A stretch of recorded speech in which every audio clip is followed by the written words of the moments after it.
ሰላም ሰላም ውድና የተከበራችሁ የነገረ ጥበብ ዩቲዩብ ቻናል ቤተሰቦቼ እንደምን አላችሁ? እኔ ደህና ነኝ። ዛሬም በአንድ መፍትሄ ተመልሻለሁ ማለት ነው። እንግዲህ ውድ የቻናሌ ቤተሰቦች ቤተሰብ የነበራችሁ ቪዲዮውን ስታዩ ላይክ ማድረጋችሁን አትርሱ። ላይክ በማድረግ ተባበሩኝ።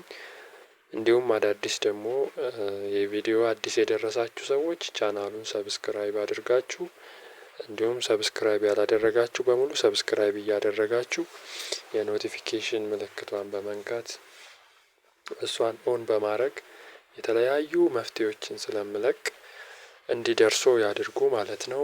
ምክንያቱም እናንተ ማድረግ የምትችሉትን ቀለል ቀለል ያሉ መፍትሄዎችን እየመረጥኩኝ ነው እዚህ ጋር የማቀርብላችሁ እዚህ ቻናል ላይ።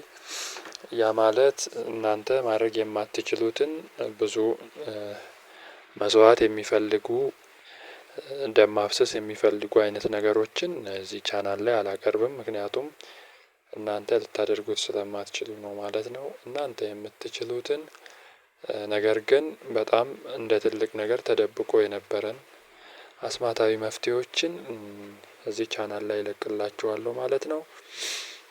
እንግዲህ ዛሬ ይዤላችሁ የመጣሁት የቁማር መፍትሄ ነው ማለት ነው። ከዚህ በፊት የቁማር ስራልን ብላችሁ በኮሜንት ስር ጠይቃችሁኛል።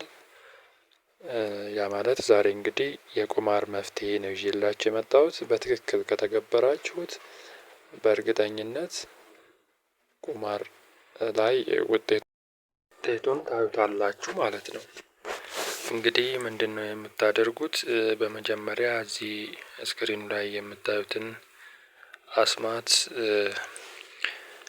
ሌሊት እኩለ ሌሊት ሰኞ ቀን 6 ሰዓት ላይ ትደግሙታላችሁ ማለት ነው። ከ5 እስከ 6 ቢሆን ችግር የለውም። ከ5 ሰዓት እስከ 6 ሰዓት ነገር ግን ከ6 ሰዓት አታሳልፉት። ትደግሙታላችሁ። ድጋሙን 7 ጊዜ ነው የምትደግሙት እዚህ ላይ የምታዩትን። ከዛ በመቀጠል ድጋሙን እንደጨረሳችሁ መስመር የሌለው ልሙጥ ወረቀት ታዘጋጁና በወረቀቱ ላይ ይህንን አስማት ትጽፋላችሁ። ሊተ ለገብርከ የሚለው ጋር እገሌ የሚለው ጋር የእርሶን ሙሉ ስም ታስገቡና ከዛም በኋላ ወረቀቱን ከርቤ ታጥኑታላችሁ ማለት ነው። ይህ ሁሉ አስማት እንግዲህ የሚከናወነው እስከ 6 ሰዓት ባለው ውስጥ ነው። አደራ ይህንን እነግራችኋለሁ። ከዛም በኋላ ወረቀቱን ከርቤ ሳንቲም 5 ሳንቲም ትፈልጉና እቺን የድሮ 5 ሳንቲም ምስሉ ላይ የምታዩትን ፈልጋችሁ ወረቀቱ ላይ አድርጋችሁ ወረቀቱን አጣጥፋችሁ ሳንቲሟ ውስጥ እንዳለች ከርቤውን ታጥኑታላችሁ ማለት ነው። አጥናችሁ እንደጨረሳችሁት እዛው ታሳድሩትና አሳድራችሁ እንግዲህ ጠዋት ሳንቲሟን አውጥታችሁ ወረቀቱን አጣጥፋችሁ እቤት ማስቀመጥ ነው። ሳንቲሟን ግን ይዛችሁ ቁማር በምትጫወቱበት ሰዓት በግራ ኪሳችሁ ውስጥ እያደረጋችሁ መጫወት ነው ማለት ነው። እንግዲህ ቤተሰቦቼ እጅግ ውጤታማ የሆነ አስማት ነው። ሞክራችሁ እዩት። እንግዲህ በቀጣይ መፍትሄ እስከምንገናኝ ድረስ መልካም ጊዜ ይሁንላችሁ። ላይክ እንዳይረሳ። ቸር ሰንብቱ።